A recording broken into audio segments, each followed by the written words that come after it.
We've all heard it. Power corrupts, and absolute power corrupts absolutely. Yeah. It's one of those sayings that just feels true, right? Deeply embedded in how we think about leaders and, well, people. Yeah, it feels intuitive. But what if it's not quite that simple? Yeah. Is the relationship between power and how we behave really just that straightforward? Right. Or is there more going on? That's exactly what we're digging into today. Our mission, really, for this deep dive is to unpack that incredibly nuanced connection between power and our actions.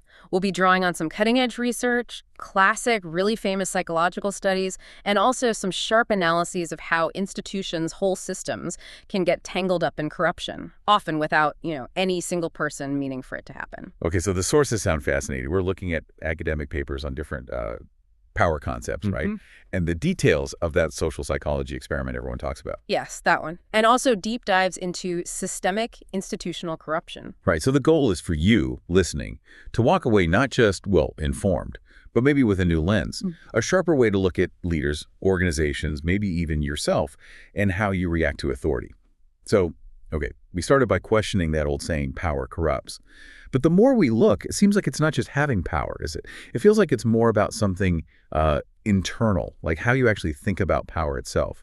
Exactly. What's really fascinating in the research we looked at is this crucial distinction between two core ways of thinking about power, or power concepts. So on one side, you've got the personalized power concept. Think of someone who believes power is mainly for them, for their own gain, pursuing personal interests, benefiting themselves, satisfying their own needs. Power is a tool, really, for self-service. Okay, power for me. Right. Now, contrast that with the socialized power concept. This view sees power more as a responsibility, a way to achieve broader goals, benefiting others, helping the community, actively trying to prevent negative effects on people. It's power seen through a lens of collective good. And the research actually shows this difference playing out. Oh, definitely. In some really interesting ways. Studies show that people who lean heavily towards that personalized power concept, they tend to have a more, positive attitude towards corruption in general. Really? More accepting of it. Yeah, and they're also more likely to engage in corrupt acts themselves. Like, in one study, participants who were subtly primed to think with that personalized power mindset, they took significantly more money from a shared pool. Wow. And it seems they also show a higher tolerance for corruption, especially when it's committed by someone powerful, almost like they find it easier to excuse it if it comes from the top. Okay, so what about the other side? The socialized power concept people. Well, what's compelling there is that those folks show a much lower tolerance for corrupt practices. Doesn't matter who does it, powerful or not. And maybe most tellingly, they're significantly less likely to engage in self-interested behavior themselves, even when nobody's watching, even when anonymous. That is a really crucial difference, isn't it? So if someone genuinely has that socialized power view, does that make them kind of immune to corruption? Or can external things still push them? That's a great question. I mean, their internal compass is definitely pointing in a better direction, right? Pro-social. But immune? Probably not entirely. You still have systemic pressures, the weight of responsibility, things that could challenge even someone with the best intentions. Right, reality still bites. Exactly. It's a strong internal defense, but maybe not an impenetrable shield. So when you look at the big picture, this really does challenge that old saying, power itself isn't just good or bad. It's way more complex. The critical factor, based on this research, isn't just having power, it's the intention, the goals of the person holding it, which means, while there's no absolute guaranteed link between gaining power and becoming corrupt. It's less about the power, more about the person wielding it. Okay, so our internal ideas about power matter a lot. But what about power coming from the outside? What happens when a strong authority figure tells us to do something we really wouldn't do on our own?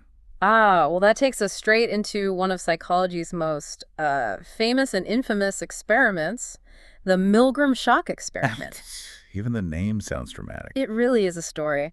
Stanley Milgram, he initially wanted to understand obedience by comparing the U.S. to Germany after World War II. He had this idea maybe Germans were somehow different. Oh, interesting. I didn't know that was the original idea. Yeah, but the U.S. results were so unexpectedly high, he actually never needed to do the German studies. His aim became quantifying just how far ordinary people would go in obeying an authority figure telling them to harm someone else, even when it, clashed with their own conscience. So how did he set it up? Well, the setup was deceptively simple. Participants drew lots rigged, of course, to be the teacher. An actor played the learner, strapped into a chair next door. The teacher had to administer shocks for wrong answers using this impressive-looking shock generator. 30 switches, labeled from slight shock at 15 volts up to XXX at 450 volts. Good grief, was it real? No, the main shocks weren't real, but to make it convincing, the teacher got a small, real 45-volt shock at the start, so they believed it was genuine. And as the supposed shocks increased, the learners' reactions were pre-recorded and escalated. Grunts, complaints about a heart condition, desperate pounding on the wall. Then, chillingly, silence after 330 volts. Wow. And there was someone telling them to continue. Yes, the authority figure, the experimenter, Mr. William, in a gray lab coat. He used 4 standard prods if the teacher hesitated. Things like, please continue, or the experiment requires you to continue. Then, it is absolutely essential that you continue. And finally, the clincher. You have no other choice but to continue. And the results. I mean, I know they're famous, but remind us, how bad was it? It was truly staggering. Honestly, almost hard to believe. A full 65%, nearly 2/3 of participants went all the way to the maximum 450 volts. 65%. Yep. And every single participant, 100%, went to at least 300 volts. That's past the point where the learner was screaming about his heart and pounding the wall. That's horrifying. Were they okay with doing it, the participants? No, not at all. The signs of stress were huge. Nervous laughter, trembling, stuttering, biting their lips. One person apparently even had a seizure. It was clearly incredibly difficult for them, but they felt they had to obey. So what did Milgram conclude from all this? Why did they obey? Well, Milgram really emphasized the power of the situation. He came up with his agency theory. The idea is we can switch between an autonomous state where we feel responsible for our actions and an agentic state. In the agentic state, we see ourselves as just an agent carrying out orders for someone else. We basically pass the responsibility up the chain to the authority figure.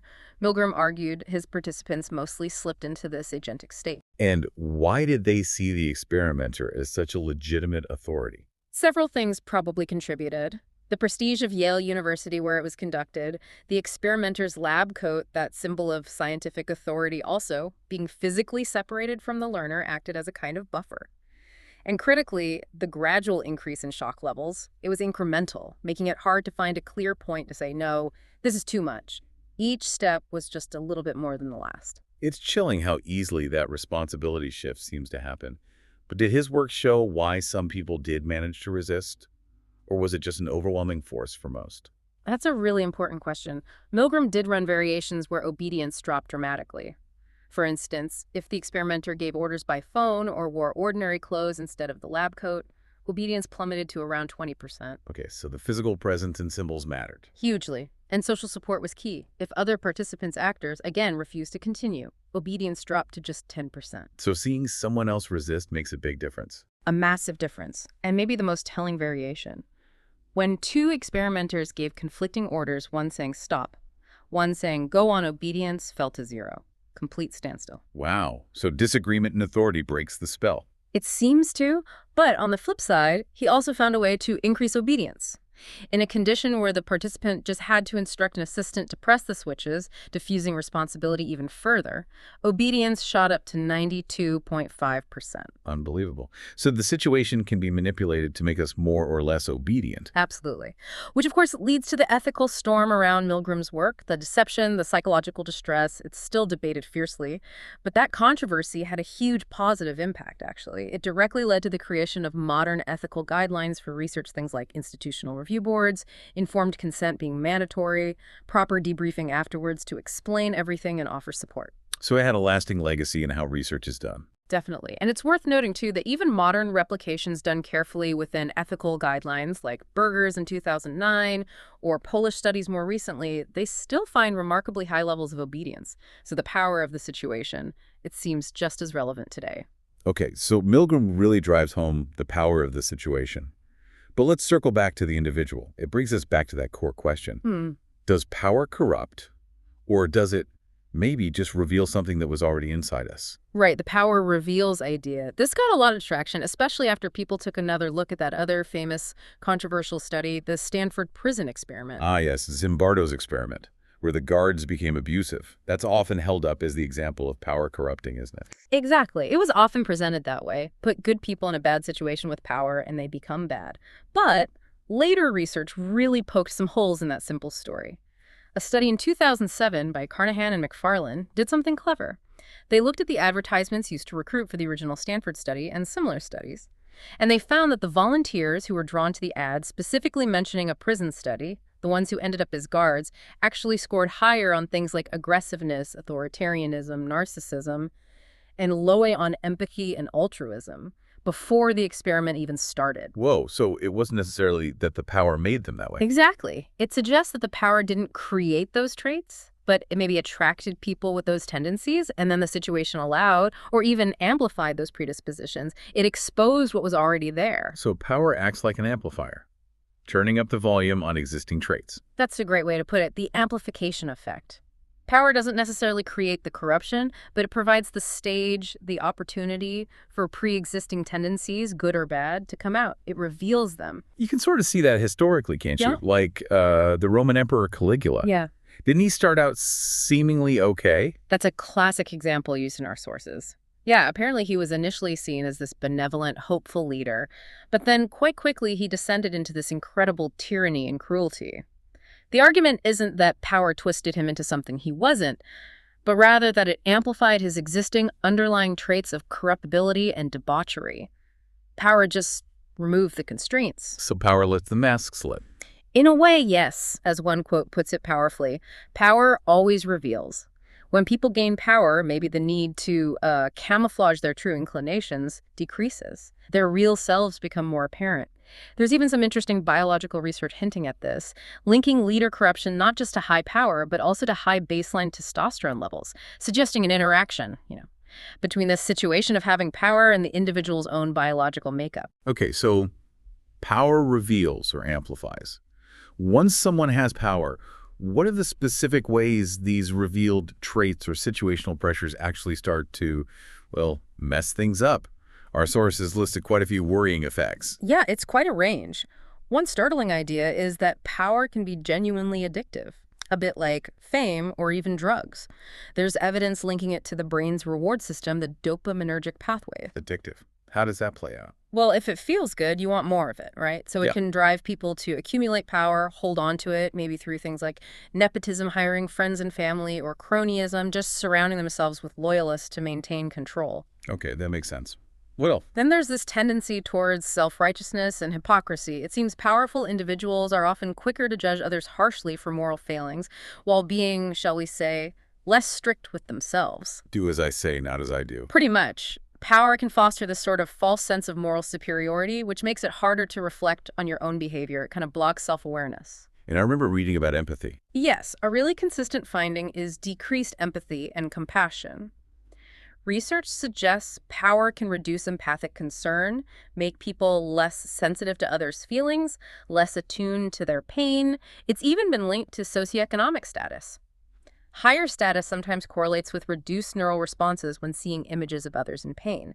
It's like the world of other people's struggles becomes a bit dimmer, less real. That's quite concerning, almost like it creates emotional distance. It can. And related to that is dehumanization. Powerful people sometimes start to see others less as individuals and more as, well, tools, obstacles, sometimes described as seeing them like animals or objects. And that leads to bullying, manipulation, treating people in demeaning ways. This seems particularly pronounced in roles that have high power but maybe low social status. Think prison guards again, as an example. Okay, what else was on that list? It's quite a catalog. There's the sexualization of interactions. Power is linked to attracting sexual interest from subordinates, sure, but it can also increase the power holder's expectation of sexual interest from others. Combined with the disinhibiting effects of power, this can unfortunately contribute to things like sexual harassment or infidelity. Right, lower inhibitions meet skewed expectations. Exactly. And finally, there's the issue of credibility imbalance. Power just automatically confers credibility. When a powerful person makes a claim, it's often taken at face value, respected. But when a low-power person makes a claim, especially an accusation against someone powerful, think of a cleaner accusing their boss or an ex-convict accusing a police officer, their claims are often doubted, dismissed, require much more proof. That imbalance must make it incredibly hard for people without power to speak up. Absolutely. And the sources also raise a concern about the potential exploitation of victimhood, meaning because of this imbalance, false allegations, though hopefully rare, could cause immense, irreparable harm very quickly. It's unsettling how these effects, addiction, hypocrisy, lack of empathy, dehumanization, seem to create this bubble around powerful people. Makes it hard for them to see the impact they're having. It really can. It isolates them in a way. But this isn't just about individuals acting badly, is it? Yeah. You mentioned earlier that power can corrupt at a systemic level too, within institutions. How does that work? It's different from just, say, someone taking a bribe, right? Exactly. This is the concept of institutional corruption. It's defined quite specifically as a systemic and strategic influence, which is legal or even currently ethical, that undermines the institution's effectiveness by diverting it from its purpose or weakening its ability to achieve its purpose. Okay, legal or even ethical. Yeah. That's the tricky part. So it's not necessarily illegal acts. Often not. And crucially, it doesn't always involve individuals with bad motives. It has some key characteristics. First, it's often equivocal or double-edged. The practices might seem to benefit the institution on the surface, like, say, campaign fundraising for a political party. Which they need to function. Right. But at the same time, those very practices subtly undermine the institution's core values or purpose, maybe by giving donors undue influence.